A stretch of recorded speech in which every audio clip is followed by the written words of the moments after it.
Kabilang ang OFW na tubong Pangasinan sa mga namatay sa girian ng Israel at grupong Hamas.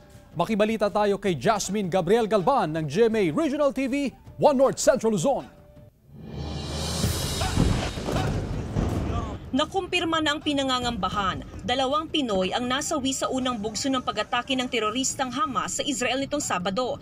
33 anyos na Pinay caregiver ang isa na tubong Pangasinan at bagong kasal pa naman. Yung isa po ay habang pinipwersa ng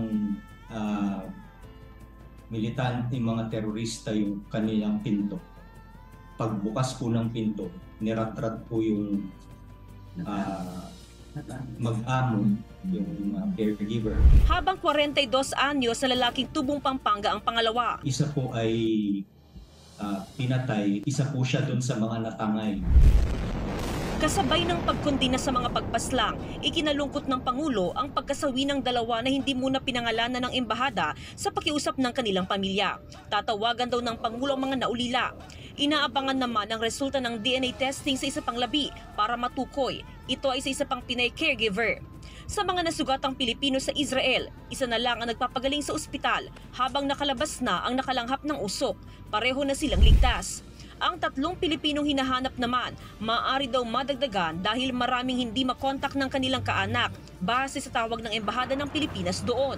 Sa kabila ng umiiral na tensyon, tigil deployment lang ng mga Pilipino roon ang inirekomenda at hindi ang mandatory repatriation o sapilitang pagpapauwi sa mga Pilipinong naroon na. I'm not recommending it now, and as the ambassador has mentioned, the killings happened on day 1 and the situation has considerably improved since then. Alert level 2, meaning restricted deployment. We're not going to deploy new workers. Hindi tulad ng bumubuti umanong lagay sa Israel, magulo pa rin sa Gaza dahil sa pagganti ng mga bomba ng Israel sa mga pinaniniwalaang kuta ng mga militanteng Hamas. 70 sa 137 Pilipino roon ay nanawagan ng repatriation o makauwi ng Pilipinas. Handa naman silang sunduin ng AFP gamit ang isang C-130 at isang C-295 na eroplano.